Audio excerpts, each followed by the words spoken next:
States of America and to the republic for which it stands, one nation, under God, indivisible, with liberty and justice for all. Approval of minutes, roll call, please. Peter Franklin. Here.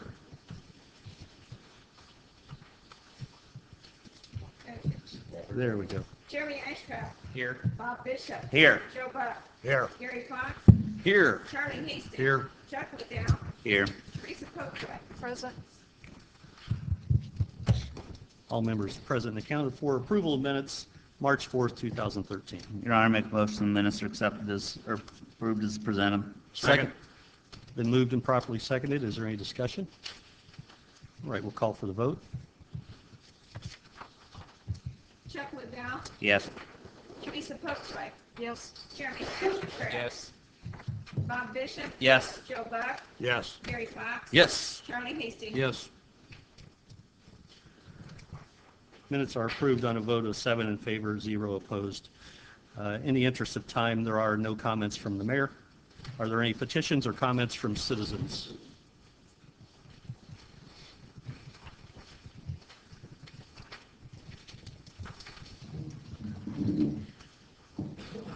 Mercedes Brew, 1315 East Market Street. Will I have a chance to comment on the ordinance that you are considering appropriating more seated funds for the pyrolyzer at that time? Yes, if you would like. Thank you. Thank you. Are there any more petitions or comments of citizens? I don't think that mic's working right. Can you move the mic a little closer? Remind them of that. Yeah. Is it working? Yeah, that's better. I'd also like to reserve my comments for the pyrolyzer discussion. Okay. Duly noted. Thank you. Are there any more petitions or comments of citizens?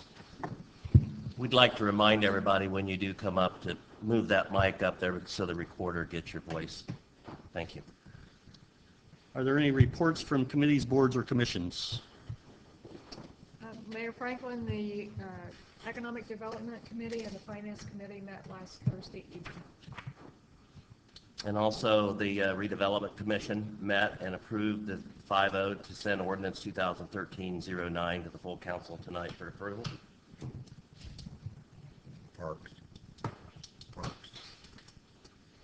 Parks Committee? Oh yes, actually Parks did also meet, and we moved forward ordinance on the hunting and also the 30,000 appropriation for the bleachers at Steinman Park for tonight.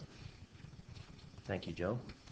All right, I see Connie Neininger with the CAS Logansport Economic Development Organization for her monthly presentation. I'm sorry. Thank you, ma'am. Sure will. Thank you. Copy for you. Thank you.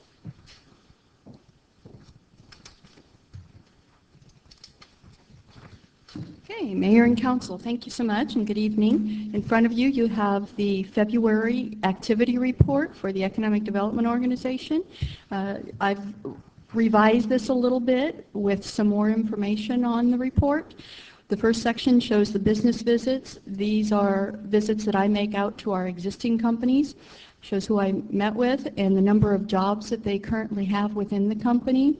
And then it discussed the notes of what we actually talked about at that time. The expansion projects, those are companies here within the county that may be looking to expand.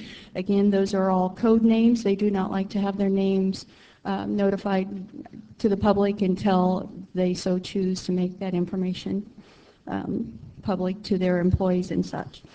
Then also the next section are the attraction projects. These are projects that may have come to us through the Indiana Economic Development Corporation or also direct to us from calls out in the community or from realtors. Could be anyone just calling and asking questions about potential sites and to bring a new company into the community.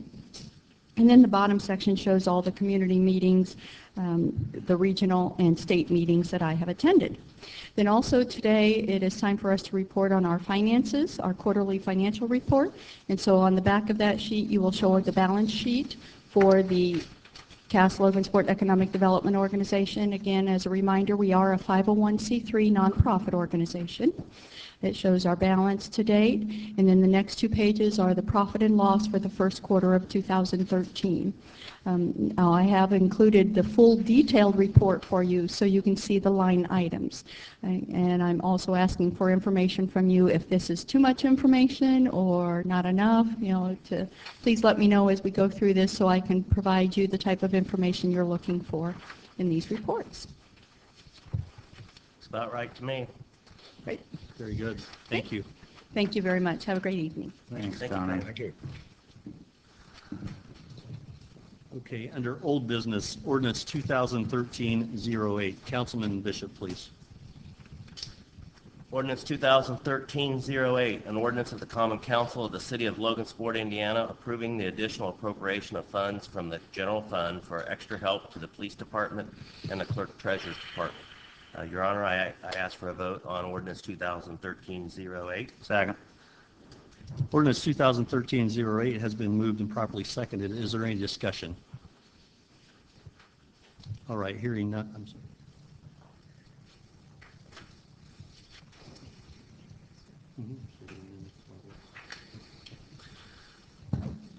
With hearing no discussion, we would call for the vote on ordinance 2013-08 on second reading. Bob Bishop, Yes. Joe Buck, Yes. Gary Fox, Yes. Charlie Hastings. Yes. Chuck Liddell, Yes. Teresa Pilgrim. Yes. Jeremy Fisher. Yes. Ordinance 2013-08 passes on second reading, a vote of 7 in favor, 0 opposed. Ordinance 2013-09 and 2013-010, or 2013-10, are the annexation ordinances. And this one sort of snuck up on us, and I'm going to take full responsibility for it. State statute usually provides for 3 readings and not 2. Our city bylaws require 2 readings. Therefore, as this schedule to discuss and adopt the legislation was put together, we allowed for 3 readings and not just 2. So therefore, we have gone to great lengths tonight to provide answers. In the event that anybody would have a question for us, we would encourage you to still ask the questions. But I would ask council to go ahead and table ordinance 2013-9 and 2013-10 simply because we're not allowed to adopt the final reading of the legislation of the ordinance until we have had a public hearing. Tonight's meeting does not qualify for the public hearing. We have to first advertise that. As of now, the public hearing is scheduled for May 24th, I believe it is, and then we have to wait until after the May 24th meeting before we can officially adopt this. So having said that, I think first I would ask council to offer to table ordinance 2013-9 and 2013-10, and then we will invite Mike Shaver, who is helping us through this annexation process, to the table to explain in more detail exactly what my snafu is and the reason that we had the problem tonight, and some other challenges that we're facing as well. Your Honor, I make a motion that we table ordinance 2013-9 and 2013-10. Second. It's been moved and properly seconded to table ordinance 2013-9 and 2013-10. Is there any comment from council? Keep in mind, we will allow public comment after this. Do we have legal representation? I was under the assumption that we do. Do we have a legal representation that's working with us in regards to? To this annexation? Yeah. Yes. Okay. Who's working with us on that? Barnes and Thornburg, attorney by the name of Nick Kyle. Nick Kyle? Nick Kyle, K-Y-L-E. Would the public meeting be considered the second reading then? No, the public hearing will be held May 24th. It gives us a chance to hear the concerns and a chance to address those concerns, try to provide answers, and then the final reading will be in the neighborhood of June 24th. Okay, so we'll have the second reading like in the 1st of June, and then the third one would be the 20th? No, the second reading will be the final reading. That will be at the end of June. But in the meantime, we will have a public hearing. Which would be one of the three. Yes. Okay, all right. Today's meeting would actually be the second one where we discussed it. May 24th would be the official public hearing that's advertised.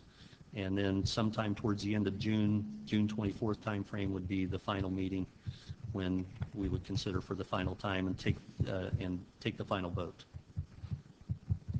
Okay. We have a motion and a second. Is there any further discussions from council? All right, let's take the vote on tabling ordinance 2013, I'm sorry, 2013-09 and 2013-10. Charlie Hastings, Yes. Chuck Liddell, Yes. Teresa Popejoy, Yes. Jeremy Ashcraft, Yes. Bob Bishop, Yes. Joe Buck, Yes. Gary Fox. Yes. Okay. Ordinance 2013-9 and 2013-10 have been tabled until further notice. At this time, I would like to invite Mike Shaver with Wabash Scientific. Mike works very closely with Barnes and Thornburg and has been very involved in this. And I would ask Mike to, first of all, address any concerns that council may have, any questions council may have, and ask Mike to simply walk us through the process of how we got here today. Let's start with one minor correction. The public hearing, I believe, is on May the 20th, and the final reading, an opportunity to fully approve it, is on June the 24th. And I got those dates mixed up too, so but it's May the 20th is the date on the schedule for the city to undertake it. Other than that, the mayor has explained it accurately. The statute anticipates 3 readings by the city council, and in addition, actually anticipates a public hearing separate from the 3 readings. Now, you guys are very prompt in trying to bring something up and dispose of it and not having it linger for the course of a year or something. And so we wanted to use this opportunity, since I believe it was March the 20th when the public information packages went out. We figured that you probably were going to have some people calling you and asking you questions, and so it seemed like the appropriate thing to do to come here tonight and offer to answer your questions, and whatever else you want me to do. Again, I want to reiterate that the primary purpose of this annexation is for the city to annex and control the new Heartland corridor and the development that's likely to take place in it. The current projections of traffic are that traffic along that corridor, after it's open, which I believe is November of this year, they're going to double. Some people say the traffic will double within 5 years. Others say it's longer. But that is a primary economic development corridor, and that's the primary purpose of our annexation. In addition, in your packets today, you should have a copy of a press release that was circulated to the press that's here tonight. And there are 3 important economic factors in this that I would like to point out to you. The city is trying to reduce the amount of economic impact of this annexation on the people out there. So we are attempting to get clarification on the exemption of agricultural land from municipal property taxes for a period of 10 years. Now, attached to your packets, you should have a document that says at the top of the first page, PL 119-2012. And PL 119-2000, say it again? It says third page. It's the third page of the packet? Third page of what we have. Oh, okay, I'm sorry, thank you. On that third page, in the upper right-hand corner, will say page 1855, and then if you turn the page, you will see that it says PL 119-212, and it says 2057. About 2/3 of the way down, you will see something marked Section 186. Am I going into too much detail? No, you're fine. Okay. This is to explain the 10-year agricultural tax exemption. It was one of the things the legislature did that made a great deal of sense, because municipalities needed to attempt to get in front of the development cycle and to prepare plans for infrastructure improvements and capacities that were necessary in order to serve new growth, especially for industrial and commercial development. You can see that Section 186 was simply one part of a large piece called 119-2012, and that is a 10-year decennial effort by the Legislative Services Agency to make adjustments to the statutes that have population triggers in them. So if the statute was originally written specially for a town that had more than 3,100 and less than 3,203 people, and the legislature loves doing things like this, and in a county of 20,000 but less than 20,412, then every 10 years they have to update those things. The intent of this was that they would update the population trigger, but if you look at the highlighted section, you will see in parentheses subparagraph 2, they struck the words "in the case of" and put in the words "in a town." What they did was basically, in that change in language, the attorneys, and I am not an attorney, but the attorneys have interpreted that to mean that the population exemption for annexing agricultural property is not effective for any town except the one that's prescribed by that 25,000 population trigger, and it went from 15 to 25, and then in paragraph B it went from 5 to 10, but less than, and it went from 6 up to 20. So it's one of those goofy things that once they go down that path and they get to do that, they make everybody's lives more difficult. Long story short, on February the 5th in your packet, you will see 2 letters, one to Senator Randy Head and one to Representative Bill Friend, in which we have asked, the mayor has asked those people to include in some legislative vehicle a change that once again clarifies that the city of Logansport can offer the 10-year tax exemption for municipal taxes for agricultural property that is annexed. If that's the case, once we get that clarification, any agricultural property that's in this annexation area will be exempt for 10 years from the municipal portion of property taxes, or until that property is rezoned for development purposes. So if somebody came in the day after you approve it and put in a new industrial, the young lady that was just here finds a new industrial user, that the taxes begin to accrue immediately for the new industrial user, but the agricultural landowner that owns it will not pay taxes for 10 years if they continue to use it.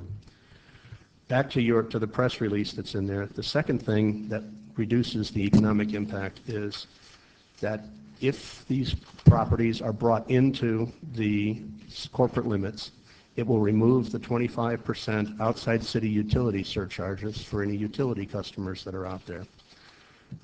Not everybody is a utility customer. It'll be an idiosyncratic application, whichever ones are in there, whichever ones are being served by the utilities. And then thirdly, there will be a reduction in the cost of trash collection because current independent haulers are charging something like $30 a month, and you guys are charging $9. Is that about right? 10, okay. And it's been trending downward. So the effort that the city has made in this is to reduce to the maximum extent possible the economic impact of this annexation. This is about growth in the future. It's not about trying to collect taxes from existing people. That there are good reasons to do both of those things, and I don't mean to prejudice anybody on anything like that, but this is about the Heartland Corridor and the growth that's to take place along the Heartland Corridor. And let me finish with one thing that note that I made to myself in this. To some extent, you guys have already developed the infrastructure capacity in the industrial park to serve the industrial park. To the extent that you don't do an annexation and you had to relocate an industry to a different place where you didn't anticipate this growth, the reconstruction or the enhancement of utility services to that particular area, if the utility services don't have enough water, don't have enough sewer capacity, would cost you a lot of money. Eventually what that does is puts upward pressure on your utility rates for everybody. So rather than expand or put in a new 24-inch sewer and a new 12-inch water line or whatever the size might be, the idea here is to make that, to be able to plan for the new utility extensions that are necessary along this corridor and not have it be a haphazard situation that happens based on a lot-by-lot kind of a request that might come along. So I'm sorry for the extended length of my explanation, but I'll be happy to answer any questions that any of you have about this. I have a question, if you don't mind. I've had some phone calls at home asking me what, you talked about agriculture and industry, but there's some residential out there. Yes. And there's been, I think, more phone calls regarding that and how it will affect their taxes, property and city taxes and so on. So can you speak to that at all? Well, there are two alternatives. I don't know exactly what the impact would be. There is the possibility that, and we can go through this on a zone by zone basis or on a parcel by parcel basis if that is what you want to do. There are agricultural residences allowed in many. I thought I turned this off. I am so sorry. There are agricultural residences that can be included in this ag exemption if you decide that you want to do that. That happens fairly routinely. We can also discuss whether you want to, with Aaron Shaver and the folks over at the County Plan Commission, what exactly you want to do in terms of handling the planning and the zoning part of this process. So we can attempt to minimize those cases wherever we can. In cases where it has been in other places, the limit to call something agricultural is if it's not in a subdivision. If you're in a 250 lot subdivision that was built by Pulte or one of the major developers of residential property, it gets hard to say this is an agricultural subdivision. So the purpose of having this discussion today is to be able to start that specific discussion. And we can even, if you want, Reedy Financial Group is helping with the financial projections. We can try to come down to a specific parcel by parcel impact for every single person, not to try to, there are some people whose taxes are going to go up, I would suspect. It rarely would work otherwise, but we can give it, if you want to do it, we can give it parcel by parcel impact estimate. I thought we were already doing that.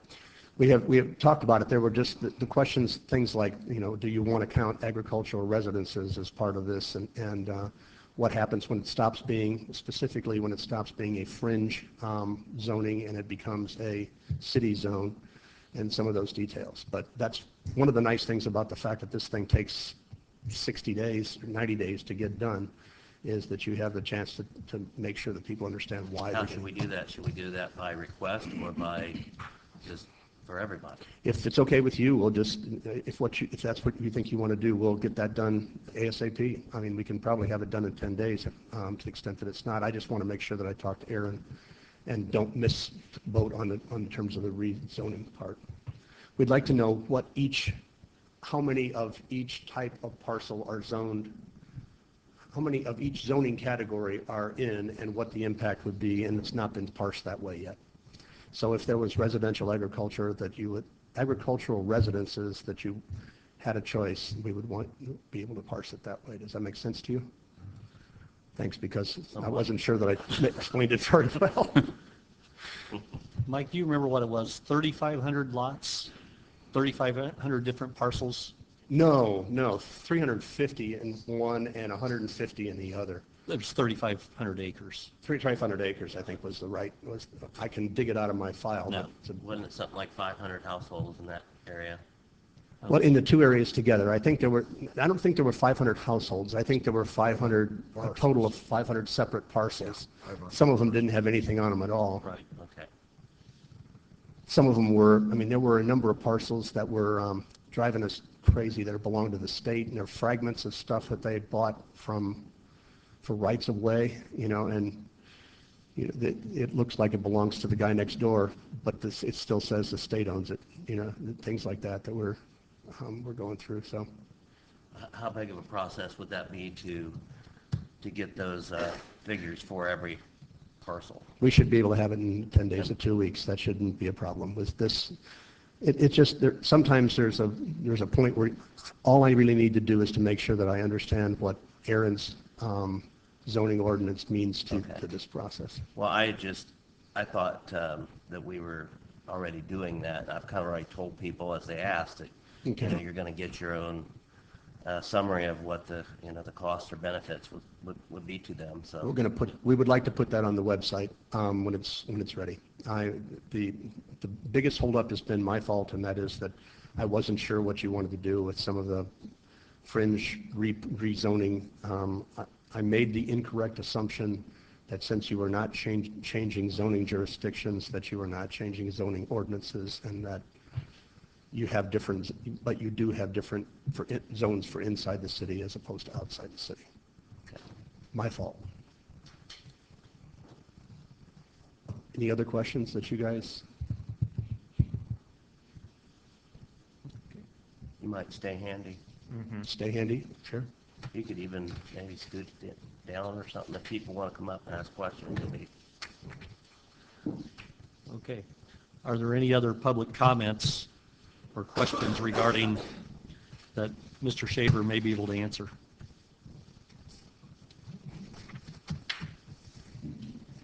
Okay. Ordinance 2009-2010 are tabled. If there's no further questions, we're going to move on to new business. All right. No Very good. questions. Thank you, Mike.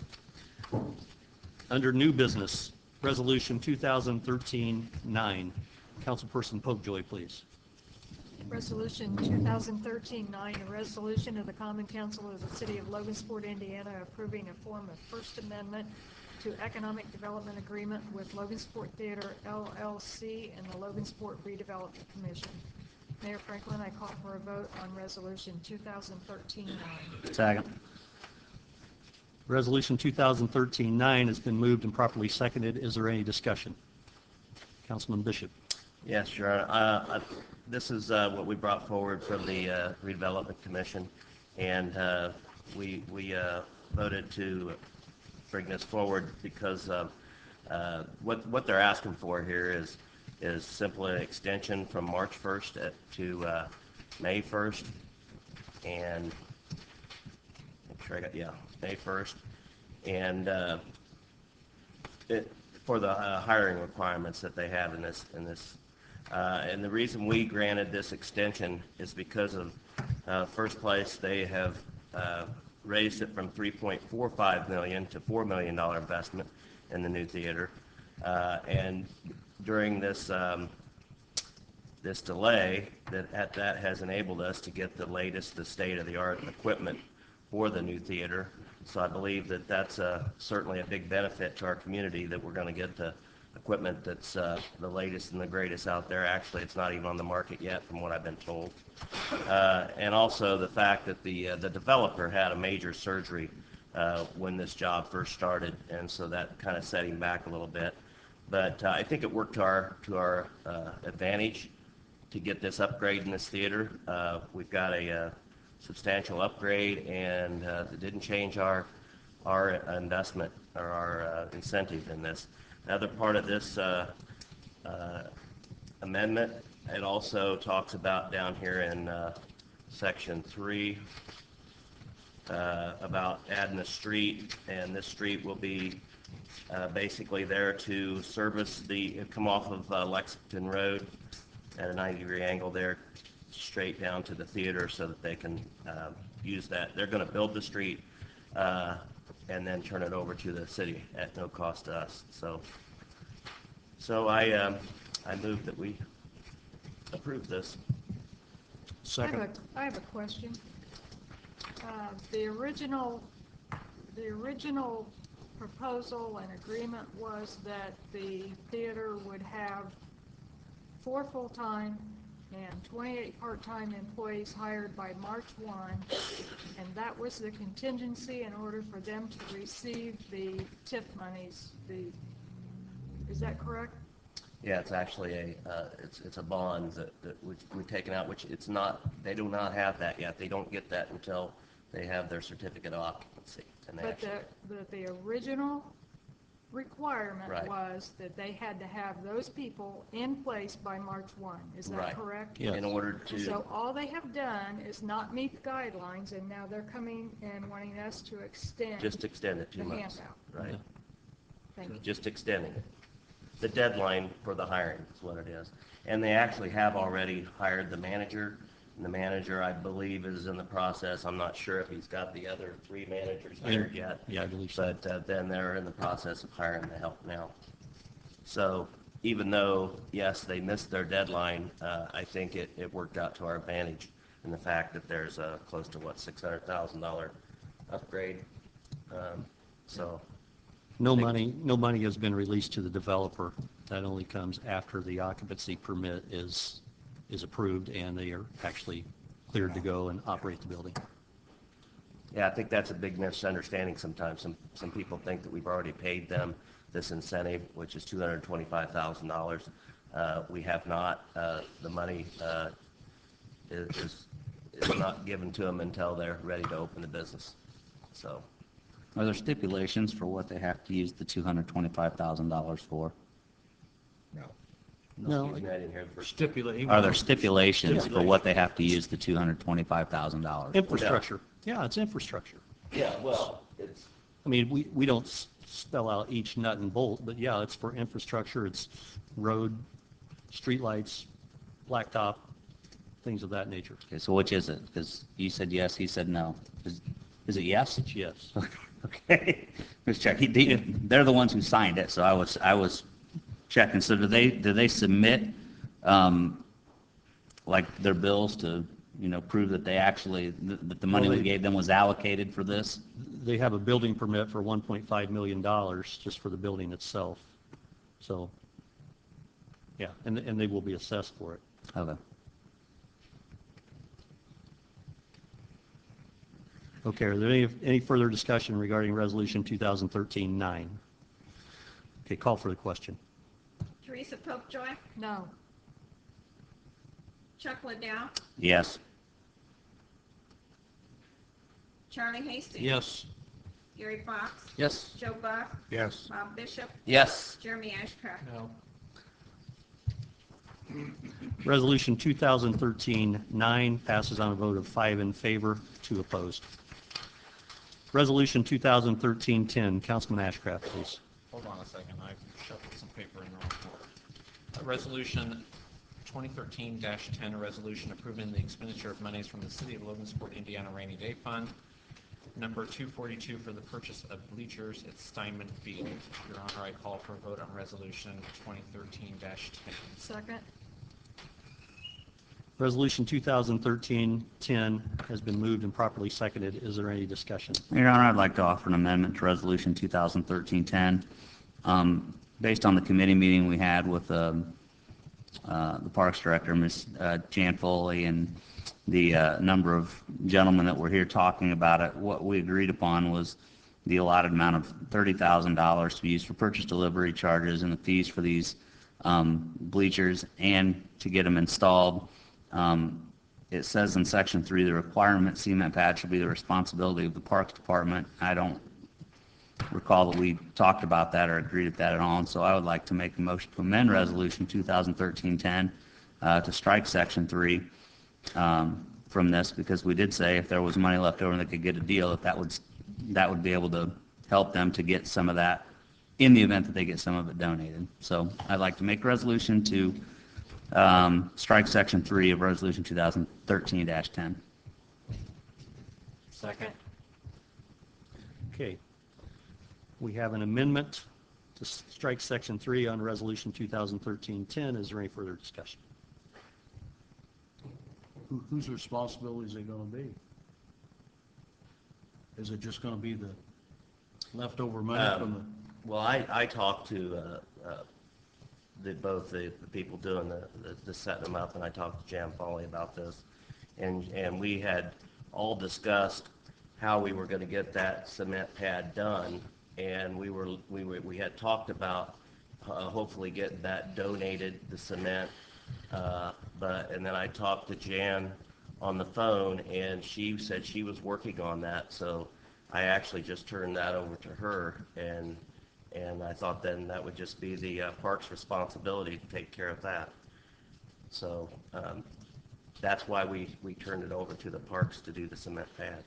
Well, I think it is the park's responsibility. We're allocating the $30,000 for the bleachers, and a part of those bleachers may very well include resurfacing the cement pad.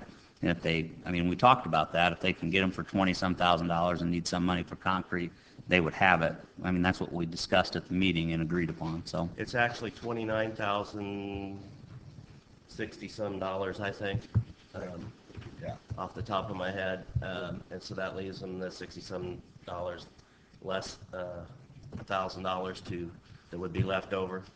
Okay. And so do you think we're getting to really micromanaging things we shouldn't be micromanaging by verbiage like this?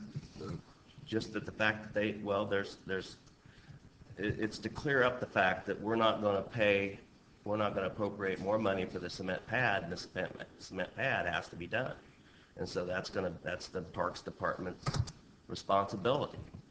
We've taken care of 30,000 of this. I think the Parks Department can take care of whatever it takes to get the cement pad there. Okay, and I think common sense would inference that if you've read it and attended the meetings. I don't think we have to spell it out. So there has been a slight change. The $30,000 figure, they went to what they were talking about was 21-foot bleacher sections. Mm-hmm. With the $30,000 available, they will be able to buy two 33-foot sections, one for each side, that should support their operations for a considerable amount of time. Uh-huh. That'll give them additional seating way over the 21-foot sections. Great. So they are actually going to spend the $30,000 or $29,000 and change on the bleachers themselves.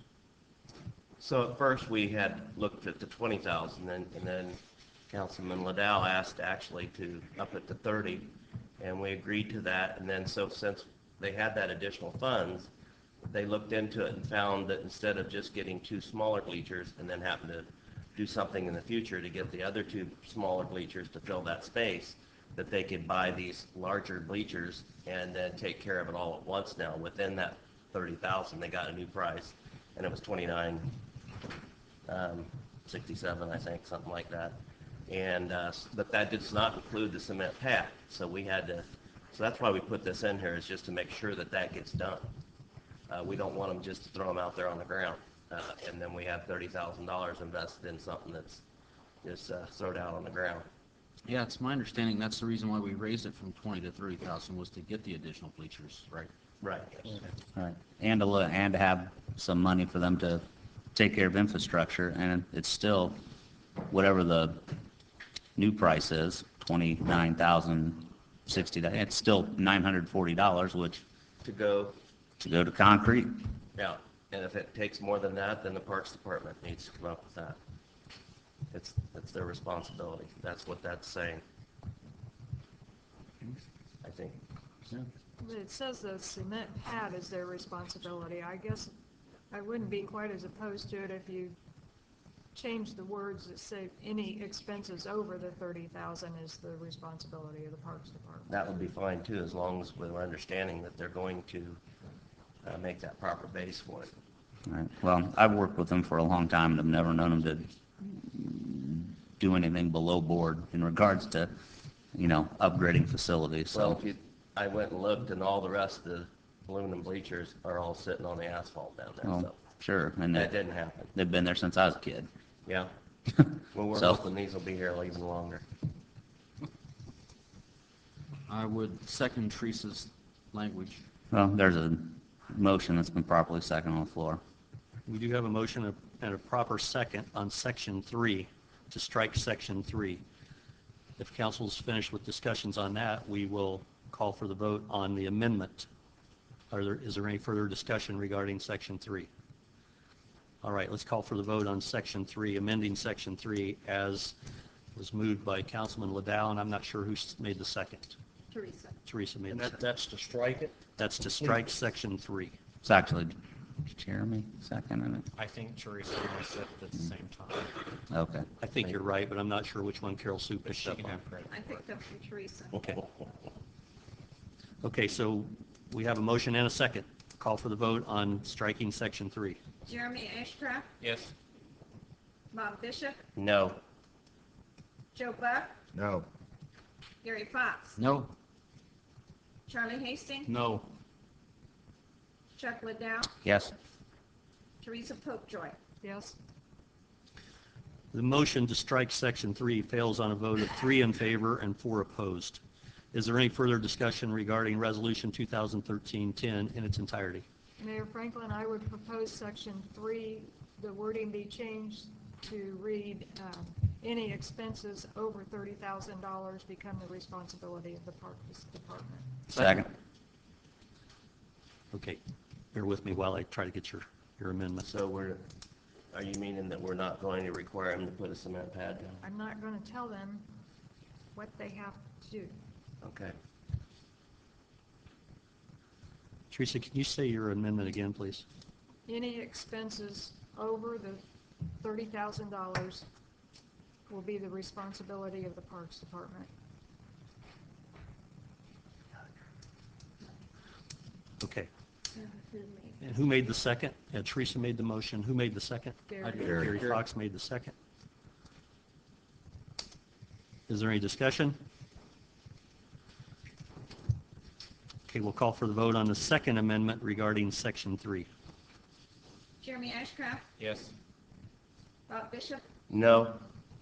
Joe Buck, No. Let's leave it as is. Gary Fox, Yes. Charlie Hastings, No. Chuck Liddell, Yes. Teresa Popejoy, Yes. The second amendment on section 3 passes on a vote of 4 in favor and 3 opposed. Is there any further discussion regarding Resolution 2013-10? Can we get that, the wording on that again? Any expenses over $30,000 are the responsibility of the Parks Department.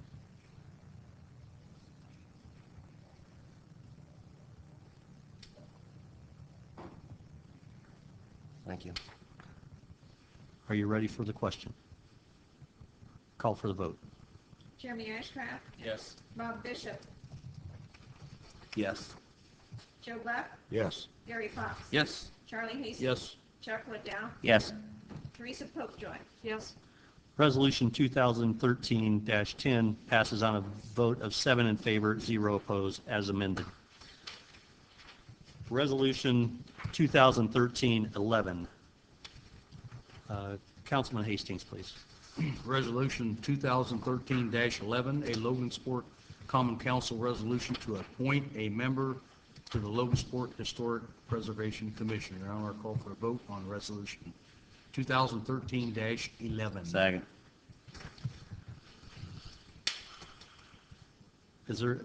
Resolution 2013-11 has been moved and properly seconded. Is there any discussion?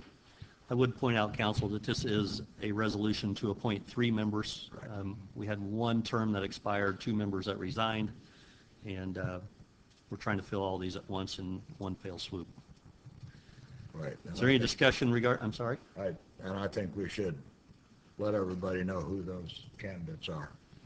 Okay, that's Molly Graybill,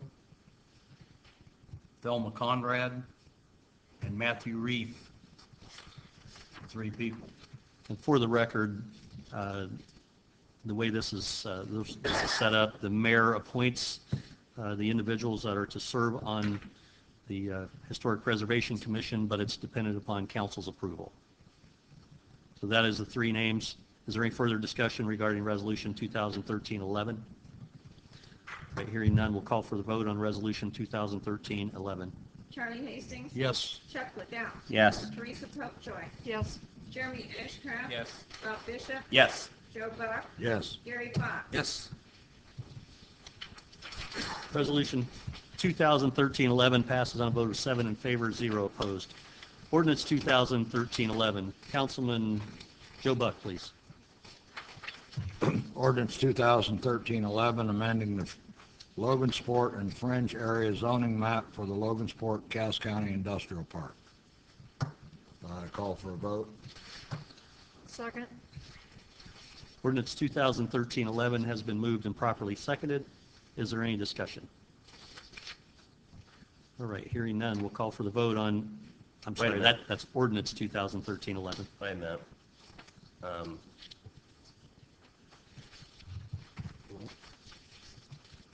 That's not the one. Oh, okay, never mind. Industrial Park. Okay. Ordinance 2013-11 has been Wait. moved and properly seconded. I'll ask again, is there any discussion? Hearing none, we'll call for the vote on ordinance 2013-11. Joe Buck, Yes. Gary Fox, Yes. Charlie Hastings. Yes. Chuck Liddell, Yes. Teresa Popejoy, Yes. Jeremy Ashcraft. Yes. Bob Bishop. Yes. Ordinance 2013-11 passes on a vote of 7 in favor, 0 opposed. Ordinance 2013-12, Councilman Fox, please. Ordinance 2013-12, amending the Logansport and Fringe zoning ordinance, downtown overlay district standards. I motion for ordinance 2013-12. Second. Ordinance 2013-12 has been moved and properly seconded. Is there any discussion? Mayor Franklin, I'm concerned I was handed an amendment just 2 minutes before the meeting started, and it's not what we discussed in the committee meeting the other night. Could we have some explanation, please? I see Aaron Shaver is at the microphone. I'll turn it over to Aaron. We discussed at the meeting to have no residential on the first units on the first floor. At that meeting, we had some discussion about a percentage, and so what I was just showing you, if that was the way we wanted to go, here was some verbiage that could be passed and sent back to Plan Commission, which would have to give a recommendation and then vote on later. But because it was kind of brought up at the meeting for both cases, I thought I'd present some verbiage for you. You know, I sat through a lot of committee meetings putting this together, and math has never been my best subject. I don't see 75% as compromise.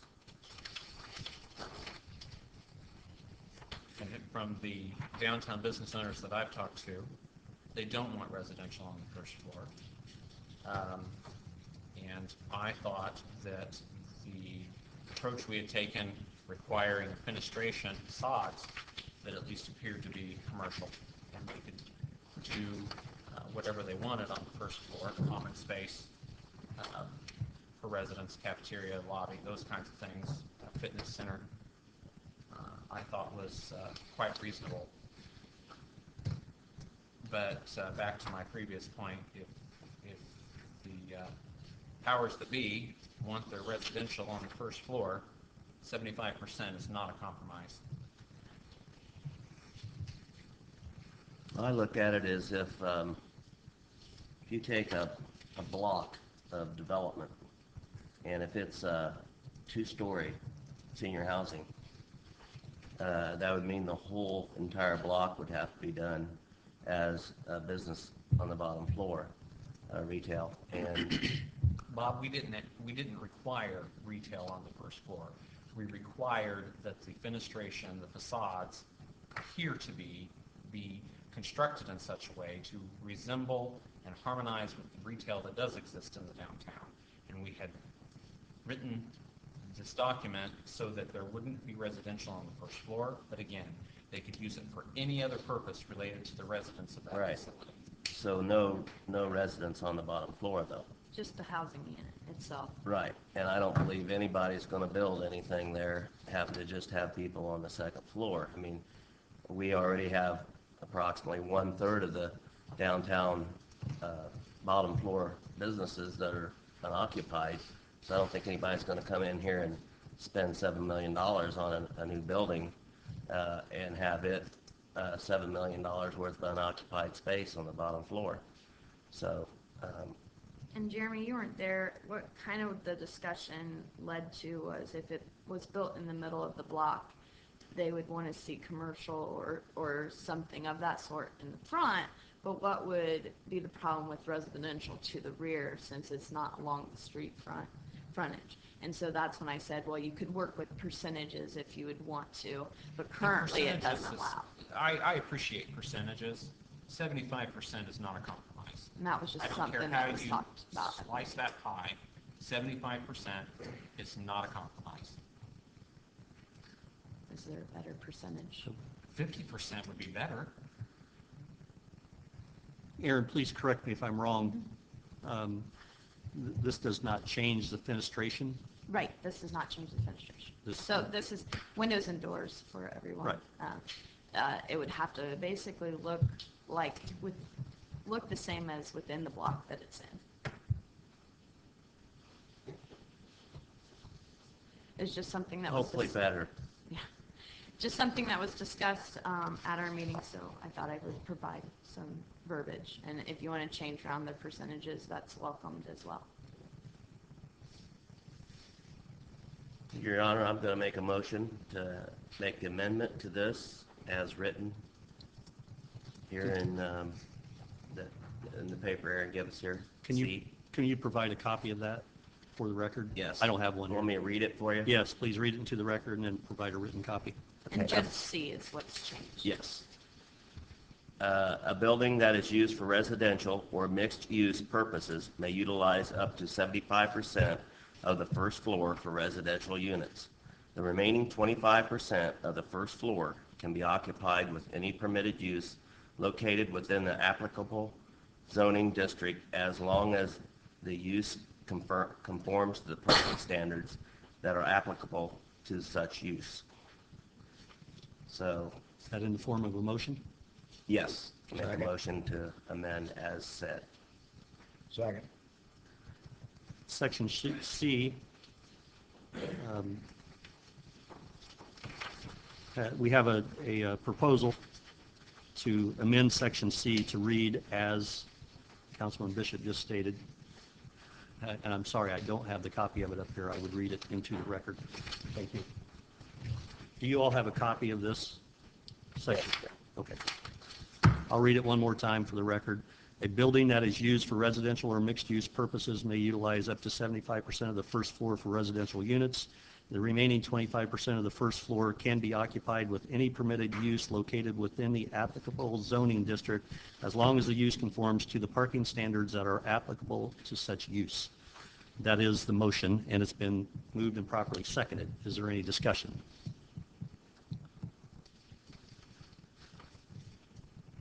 Hearing no discussion, we'll call for the vote on the amendment. Teresa Popejoy. No. Chuck Liddell. No. Charlie Hastings. I'm a little confused. Are we trying to change this language or what? Yes. This would change the language to allow residential use of the first floor up to 75% of the space. That's what it says, right? That's what it says. That's the new, what was presented from the Plan Commission to the council reads, a building that is used for residential or mixed-use purposes may include any permitted use on the first floor except for any residential unit. However, each use is subject to parking standards that are applicable to such use. So what was presented from the Plan Commission to the council is that no residential unit can be on the first floor. So the amendment would read the percentage that's in front of you today. And if you vote on that amendment, basically what you're voting is to send it back to Plan Commission. Without the amendment, no housing on ground floor. With amendment, 75% could be. I don't see anything wrong. Your vote, Councilman Hastings. Yes. Gary Fox. Yes.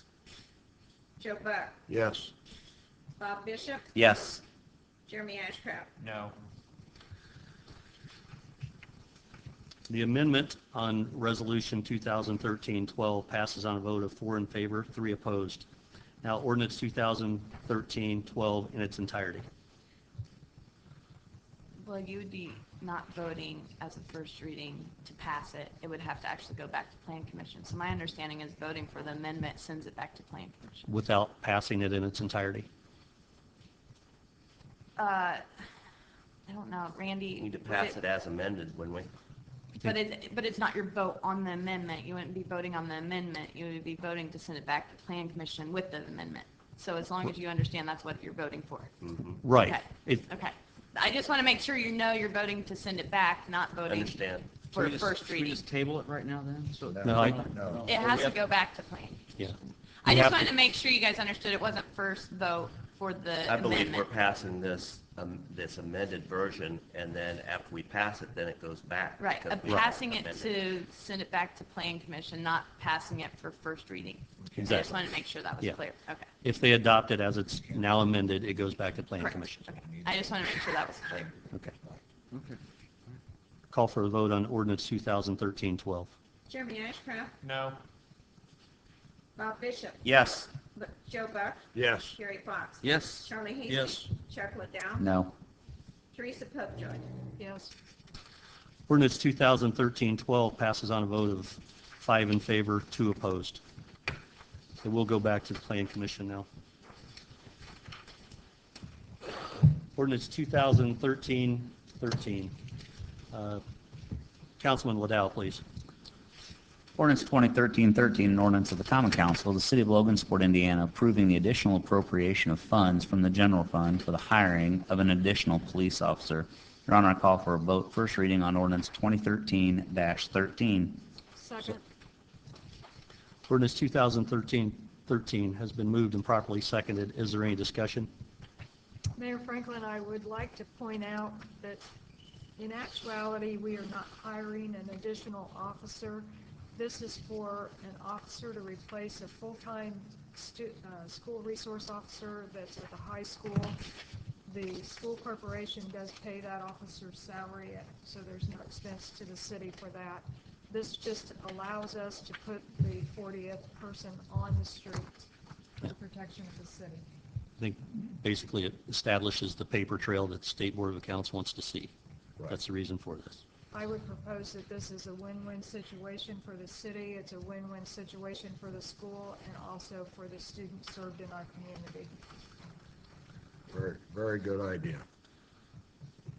Okay, ordinance 2013-13 has been moved and properly seconded. Is there any further discussion? Call for the vote on 13-13. Chuck Liddell. Yes. Teresa Popejoy. Yes. Jeremy Ashcraft. Yes. Bob Bishop. Yes. Joe Buck. Yes. Gary Fox. Yes. Charlie Hasty. Yes. Ordinance 2013-13 passes on a vote of 7 in favor, 0 opposed. Ordinance 2013-14, Councilman Bishop. Ordinance 2013-14, Common Council of the City of Logansport, Indiana, authorizing additional appropriation from CEDAT funds for technical contractual services. Your Honor, I ask for a vote on ordinance number 2013-14. Second. Ordinance 2013-14 has been moved and properly seconded. Is there any discussion among council members? Is there any discussion among the public?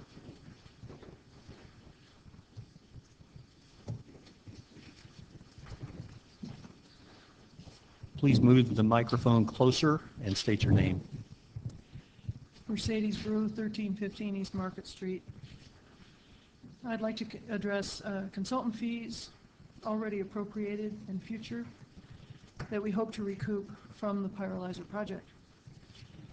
As you are well aware, the wonderful prospect of recovering consultant costs only works if the project is successful. I'm asking you to pause and consider two loose ends that should be tied down before any more money is appropriated. These are, number one, the permits have not been secured, and this can take a while. Number two, a serious offer from IMPA has not been made and considered. These two items could change the whole outlook on the pyrolyzer decision. Please take care of these two fundamental issues before approving this additional $778,000. Thank you. Thank you.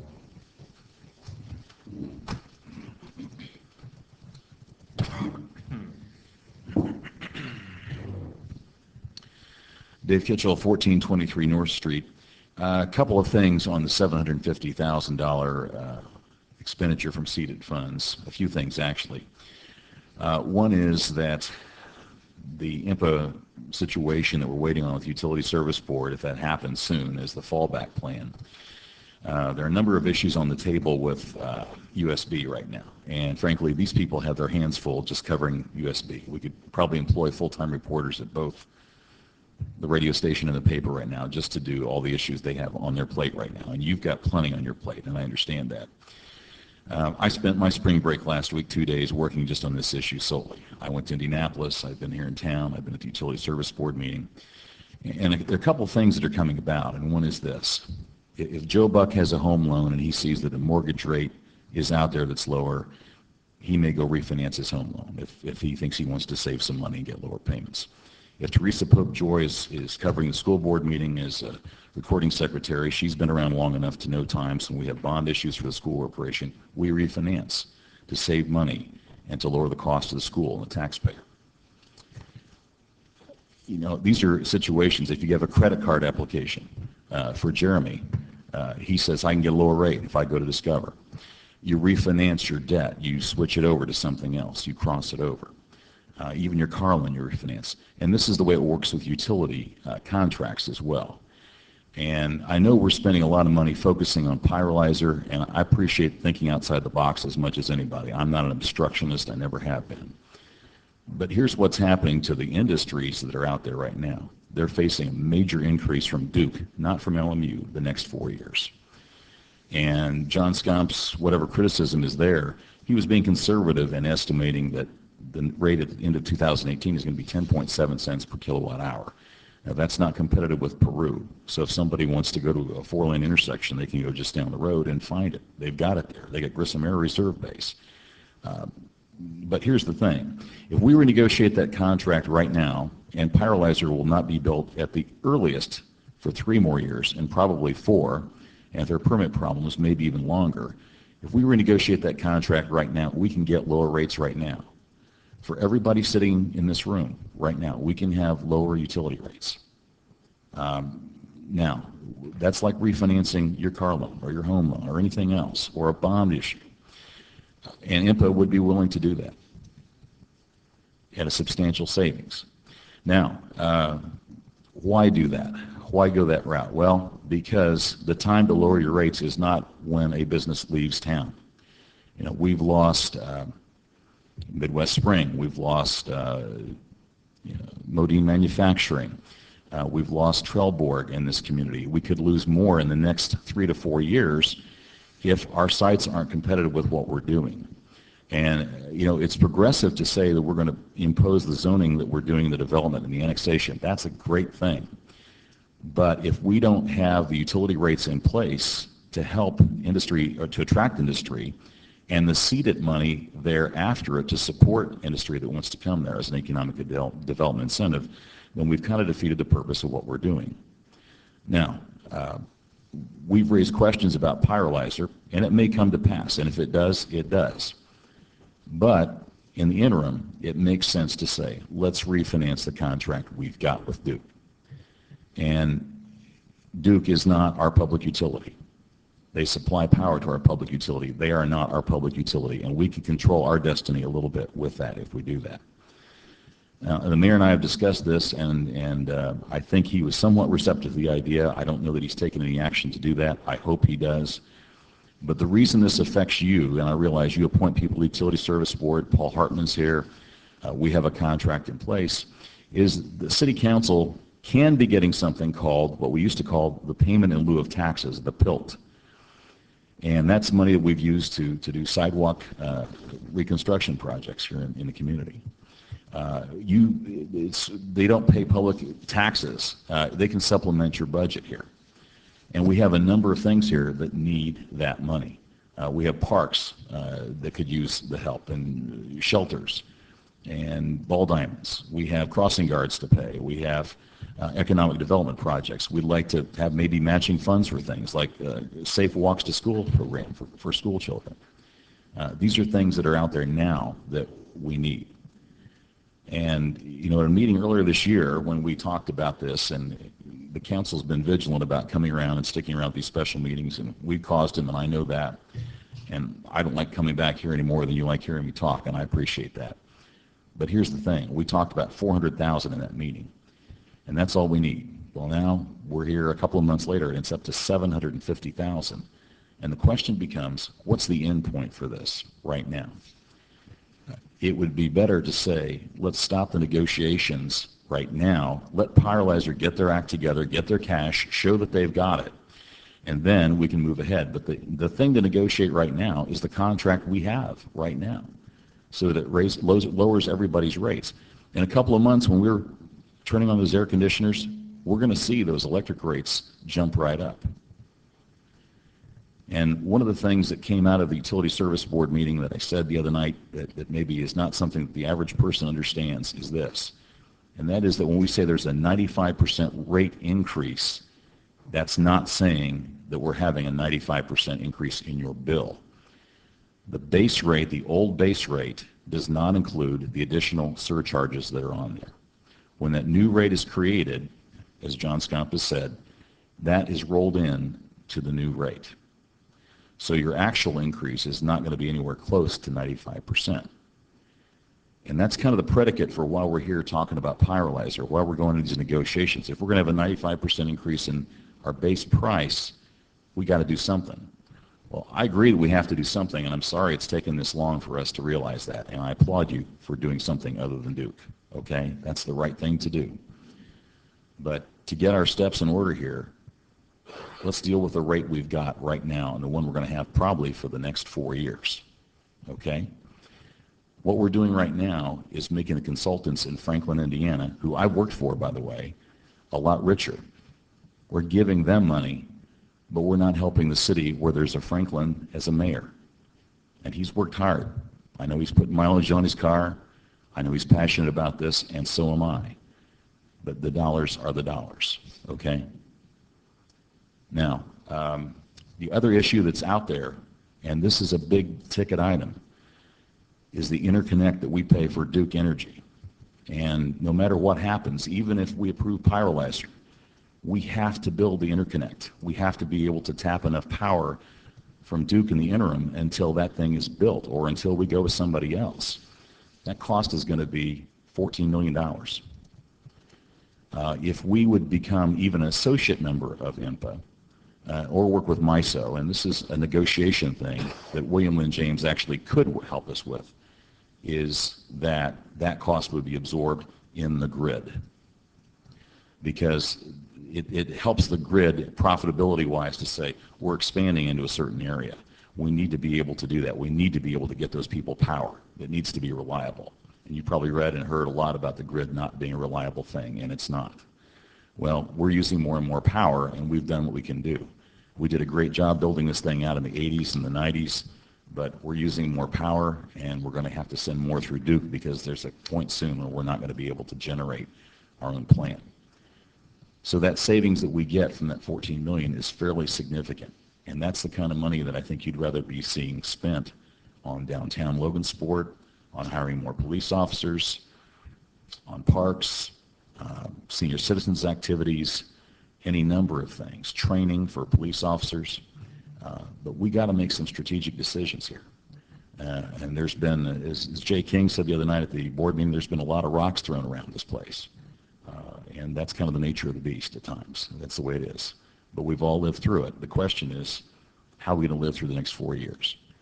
And you have to kind of think about a couple of things here. One is today's April Fool's Day. And those of you who have been around longer than 3 or 4 presidents, and I won't say what your ages are, remember a lot of April Fool's Day stories we've had in the paper over the years. And we've had a canal boat on Erie Avenue, and we've had a mobile home park up at Millersbury Manor, and we've had a streaking convention in Riverside Park, all kinds of things that didn't come to pass. But you don't want to look like the joke is on you on this one. You don't want it to happen. You want to look smart coming out of this one. We want to come out better than we came in. And you have to think on a vote like this, are we voting on something that's closer to an insurance policy that's really going to pay us some dividend and premium in the end? Or are we voting on something that's closer to a lottery ticket that's going to give us odds of winning something? And if you passionately believe it's the insurance policy, then yes, you should vote for this resolution tonight and give them the $750,000 than anything else. But if you really think that this is more about a lottery ticket and voting on the odds of something happening and the probability of something happening, then it's time to say, let's table this thing. Let's let Pyrolyzer get their act together, get the financing, and we'll move on from there. Thank you. Thank you. Thanks, Dave. Thank you. Dave. Appreciate your comments. Is there any further discussion or public comments? Councilman Bishop? I just want to, so he knows we're listening, I want to respond to a couple, actually both of your questions or comments. One thing is about the money on this. We do intend, and that's been one of the things that we've required, actually, that we do get this money back as long as, we do get this agreement. And with this, in order to get the answers that you guys are looking for, as far as the permits for the environmental stuff, all that stuff, we have to pay this money to move this forward, to pay all these consultants. This thing is a lot larger than this town. It's at $500+ million. Our town's assessed at 360 million dollars. This is more than double the assessed value of our city.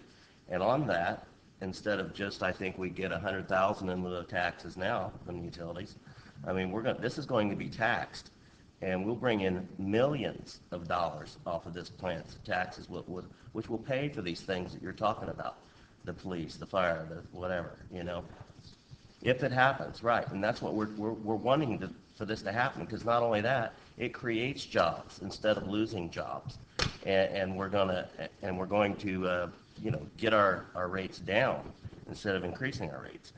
And we go back to the same thing, that if Pyrolyzer would fail, would not be able to keep up for some reason, we do have that natural gas backup, which is what we would have if we didn't go to the Pyrolyzer. We would probably end up having to either buy the energy or from Duke or IMPA, which the study that I saw, that was part of it, and it was going to raise our rates close to double.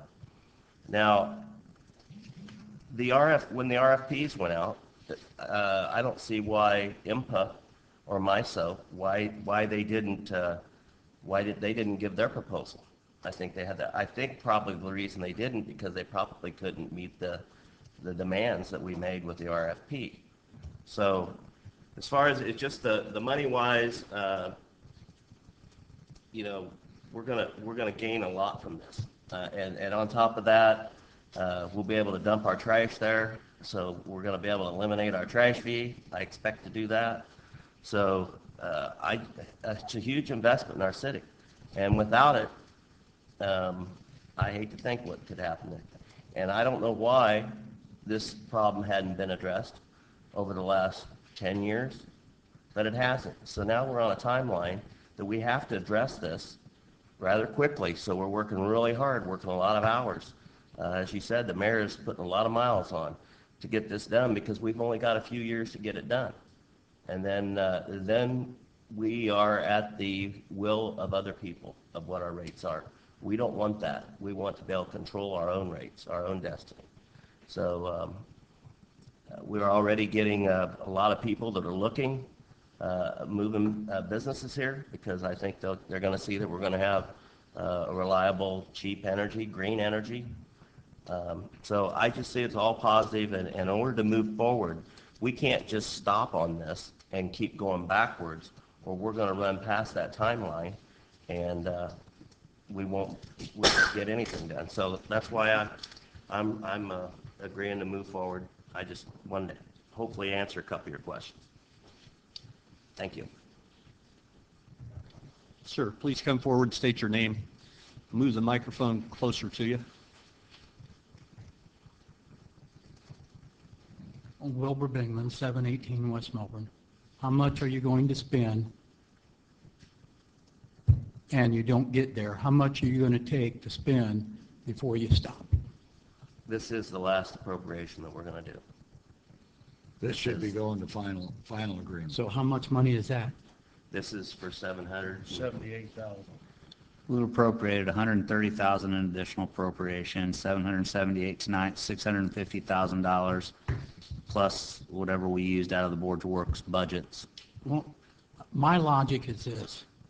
I went out to buy a new car once. It's Cadillac. Car salesman, I said, I'll take it.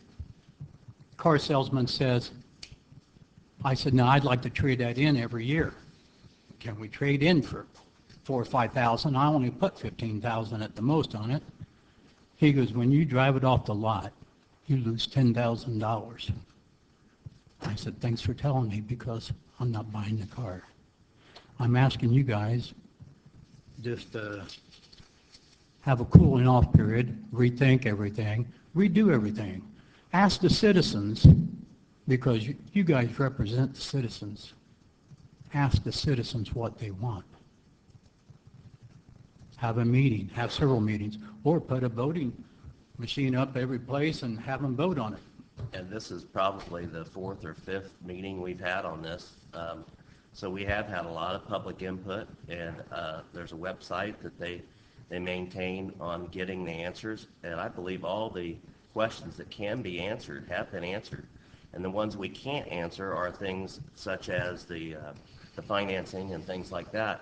That's what they're working on now, going forward, getting those answers. But so, you know, we're working on getting those answers. A lot of people in town are just worried, like, it just comes and then it just doesn't pan out. We're just concerned that it won't work. Yeah, and it doesn't work.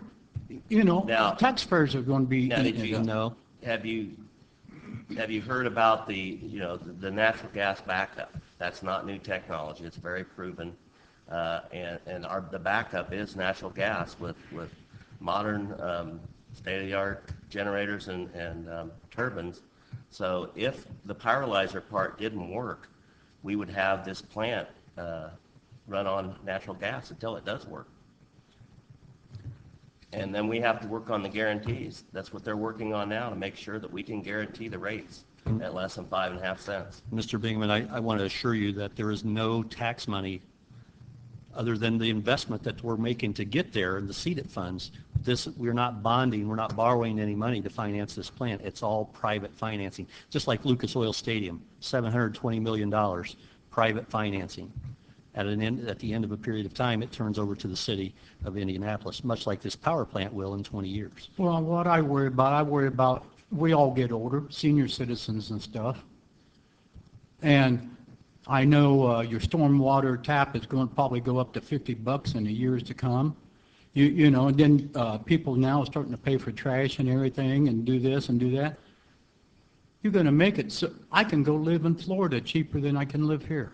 You know. You're right. There's certain things that we can't control. The stormwater was a non-funded federal mandate that we couldn't control. It sucks. But we can control this. But we can't. We do have control of things like this. So that's what we're trying to do, so that we have control of our energy costs. If we give this to somebody else to do for us, then we have no control over it. And as far as you talked about your trash there, you know, we will have control of that also. Right now, we don't have control of that either. We pay for that service. But if we do it ourselves, we'll have control of that too. And then we'll be able to, it's my intention, and I think most of the people on this council, that we're going to zero out that trash tax that was created a few years ago for you. You know, I guarantee you I'm going to vote for it. Well, I just want you to stop, rethink everything. It's not going to hurt you one bit to rethink everything. And the only reason we can't just stop is because we have this timeline. In what is it, 2000? We can't use coal. 12/31/15.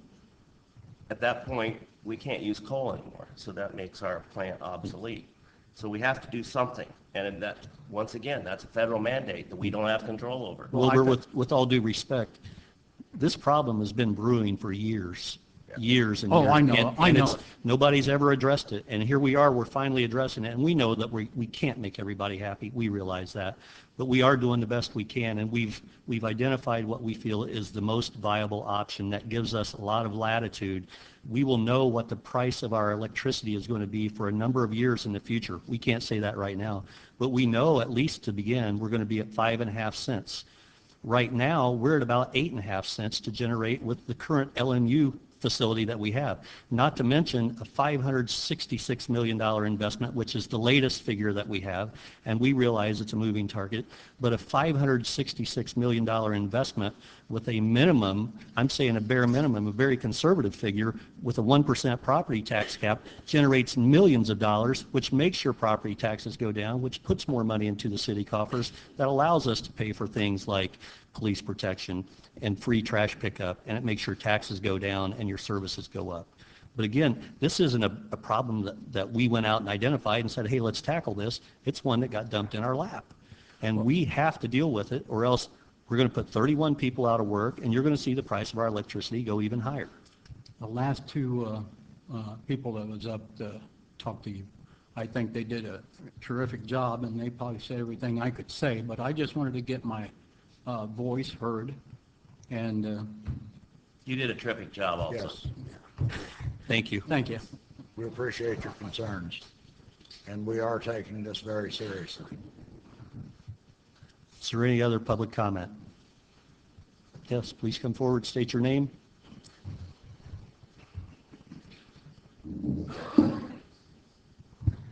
Diana Brown, 1229 High Street. I just had a couple questions. Maybe I missed the answer to them.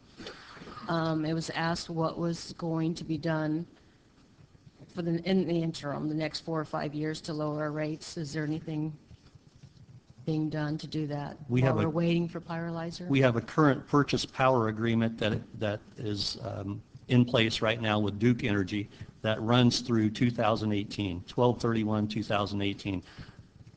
I can't say for sure because I don't want to speak for Duke, but I don't think they're going to be too willing to get out of that contract that we're in. We are bound right now by Duke, by the contract with Duke that was adopted by the LMU Service Board. It was enacted 5 years ago, about 5 years ago, with 18. So we have a little over 5 years to go. And there's no way to get out of that high contract? And if Duke comes and knocks on our door, we'll certainly entertain the option if they want to let us. But we have had initial discussions with Duke, and it's more on the other side. They're very aware of what we're doing. They're very interested in buying any excess capacity that we generate. But at no point during the discussions did the option of them lowering our rate or allowing us to get out of the current contract. That never came up. Also, I understand pyrolyzer does not have their permits or their financing. Is that correct at this point? Pyrolyzer does not have the permits. It's very expensive to even apply for permits. There's a lot of research that has to go into it. Pyrolyzer has not advanced that until we finish the negotiations. And it's also my understanding, at least the financing, the preliminary financing is done, it's finished, but as far as a final deal, it's not completed, depending the outcome of the purchase power agreement. The bank wants to see the source of money and how it's going to provide to pay off the debt. So do we have an alternate plan if pyrolyzer does not get their permits or their financing? I'll let Paul Hartman speak to that. Please, Paul, if you'd come up and answer that question. Our alternative plan if pyrolyzer fails. This came up at the last Utility Service Board meeting as well.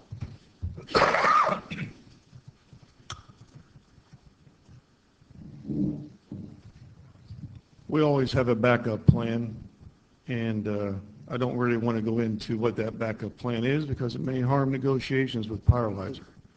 But we always have a backup plan. It involves Duke, it involves Wabash Valley Power, it involves input, and it involves myself. Paul, is there any possibility that the lights are going to go out if we don't strike a deal with pyrolyzer? No, none whatsoever. Is there any possibility that our bill will go down if we don't strike a deal with pyrolyzer? No. I can guarantee you they'll go up. Okay. Okay, we have ordinance 2013-14.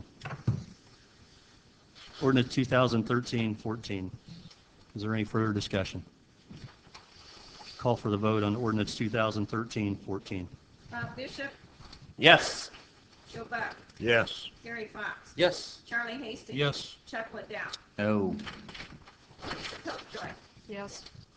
Jeremy Ashcraft, No. Ordinance 2013-14 passes on first reading on a vote of 5 in favor and 2 opposed. Ordinance 2013-15. Let's try Councilman Hastings. Ordinance 2013-15, an ordinance of the Common Council of the City of Logansport, Indiana, adopting Resolution 2012-05 of the Logansport Parks and Recreation Board to designate certain park areas as nature preserves. Your Honor, I call for a vote on ordinance 2013-15. Second. Ordinance 2013-15 has been moved and properly seconded. Is there any further discussion? Any public? Your Honor,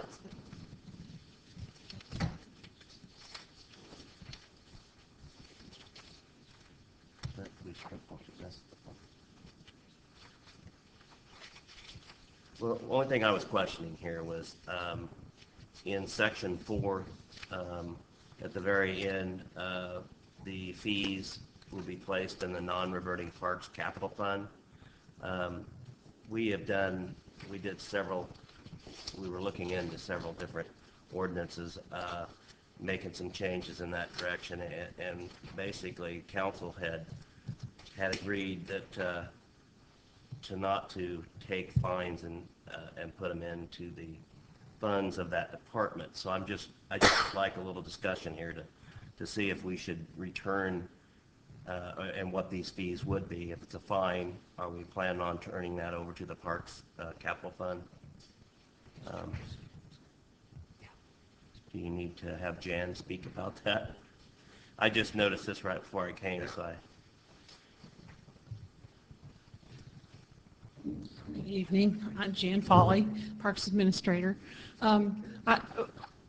We'd had a discussion, or you were talking about that with other ordinances, and I understand that. I guess I was putting them into the non-reverting capital fund because if it's something that's taking place on public land, it needs to benefit public land if possible. That was my reasoning. If you don't agree with that, I understand. I just go into that fund that you're talking about here. Those are the penalty fees that for people hunting on the park property or trapping. The attorney fees and the administration fees, the filing, and right. It's going to go into the general fund. But this, this would actually be the fine, basically? Or yes. See, the penalty for the attorney fees and administrative fee obviously makes sense to go to the general fund. I mean, I don't see as this is going to be a big deal. I don't think you're going to be hauling a bunch of people. No, I don't think we will be either. But trapping or something. But it's something that, you know. I'm just trying to be consistent here with what we did with other departments. And that's to place it in the city's general fund. It's city property, it should go into the city general fund. Well, that's what's different about this is this is not, I mean, the other properties you were talking about were private properties that somebody was doing something, you know, and the enforcement was done by public people, but the public property, you know, the idea is to benefit public property if that's what. Which it would if it goes into the general fund. Yeah, if it goes into the city general fund, it's still there and available for redistribution throughout the city. And well, I'm also trying to create some kind of a revenue source, and I don't think it's going to be a big revenue source for the work that has to be done in the parks. And the non-reverting capital fund has not been funded for a long time. And I'm trying to find sources of revenue to help build that fund up. So that was my other attempt at this one. So the approach we took with the others, that we would not let an officer benefit from writing tickets. It's, you know, the more tickets I write, the more money I get. But I'm not personally benefiting from that. I understand that, but it's still going into a designated fund rather than the general fund, and that's why we sent the other ordinances to the general fund, so that there's no hint of it being, you know, the more tickets I write, the more money I get. What we said, Jan, was that if you have a need in your budget, we're not expecting you to allocate money that's collected into a fund for that budget, that you would come to us and we would help build that budget. And so in order to get away from saying all of these monies collected will go into X fund or Y fund or Z fund, we decided it would be best if we just put every dollar into the general fund, which does fund the entire city, and then when you have those needs, you build it into your budget when we do budget time and come forward. And I understand that. I guess I just was, that non-reverting capital fund has been sitting empty for quite a few years, and I guess I'd like to find a way to get some money in there so we can do some capital projects that are sorely needed. So. Okay. Thank you. With that, Your Honor, I'm going to ask for amendment to strike non-reverted parks capital fund and add will be placed in the general fund. Second.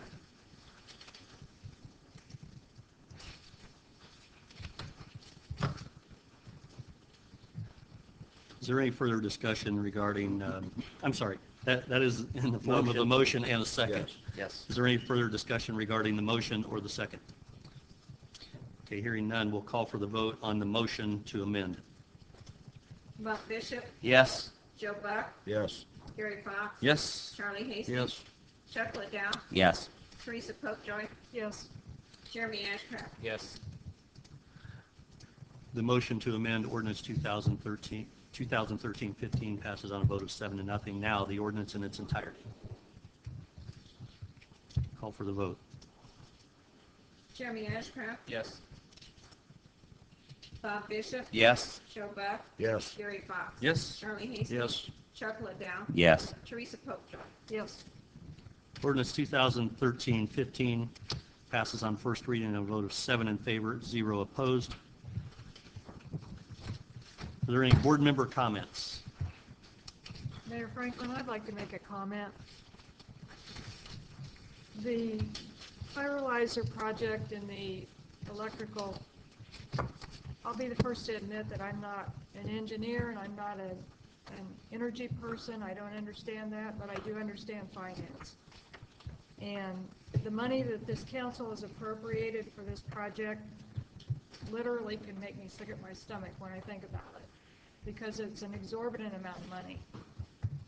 However, as we've progressed with this, at this point in time, it looks like it's the best choice we have.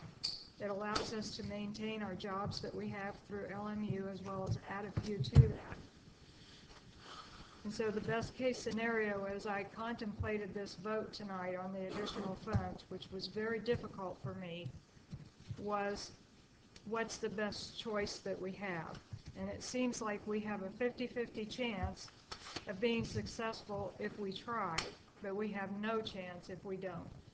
And so I just want everyone to understand that the reason I voted for this is because I think it's the best chance we have at this point in time of making something happen good for Logansport. Thank you. Are there any other board member comments? Yes, please, Joe. I think the pyrolyzer process, although some people question it to extremes, other engineers have said, yes, it works very well. Why hasn't somebody tried it before? We are stepping out on the limb a little bit, but I don't think we have any other options. The LMU coal plant has been ignored for 15, 20 years, a long time. The cost to make any improvements on this small an operation would be financially impossible. We do not have that resource. Several people have said that we ignored the master plan, this 4-stage report that came out that either shut the plant down or modifications to convert to natural gas. And the best option, the number 4 option, is where we're going to be even if the pyrolyzer doesn't work. We'll have all new turbines, we'll have all new generators, we'll have a natural gas backup. If the pyrolyzer portion works, which I have every confidence that it will reduce that rate below the cost of natural gas. and it will keep us in green energy for a long time. Several people have put out the fact that, well, it's a 25-year junk throwaway plant, so when they turn it over to the city, you might as well call them at 18th Street. And that's not true, because we have gas or steam turbines currently in the coal plant that are approximately 60 years old. With proper maintenance, they could run another 20 or 30 years. So it's not a 25-year throwaway plant. It's an investment project financed publicly and not by taxes. We are not putting the city on the line for that expense. We're creating an agreement to get us a power plant with very little cost to the city. And if the negotiations work correctly, the seeded money we've put out, which I think I just figured about $1.8 million, will be returned to the city also for future use. So to me, it's a win-win situation. Okay, thank you. Is there any other? Yeah, I'd like to say something. I've talked to a lot of people in the community. I'm out and about. Most of the people I talk to are very pleased to see something happening in Logansport. Anything. They're happy with the theater. They're happy with this power plant deal. I mean, they just want to see some activity in Logansport instead of us being back in the 60s. You know, it's something that can be positive for Logansport. So I don't see a lot of negative. I'm not hearing a lot of negative out in the community.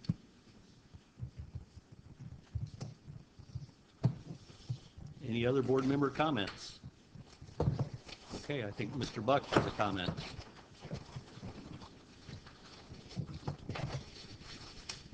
There were several of us new when we came to the council last year, and we had an experienced man that took over as president of our council for the last year. And in appreciation, we would like to present Charlie Hastings. Thank you for the flag. That's a shock. Thank you. Thanks, Charlie. Thank you very much. It's my second one. This is my third term on the council, but we always try to share the job and take a lot of interest in it, so it's very appreciated. Thank you, Charlie. Well deserved. Is there any other board member comments? Miscellaneous miscellaneous business, including matters not already considered. I have one. The Cubs won today 3-1, and that's not an April Fool's joke, so good news. We're off to a good start. And I would now entertain a motion to adjourn. So moved.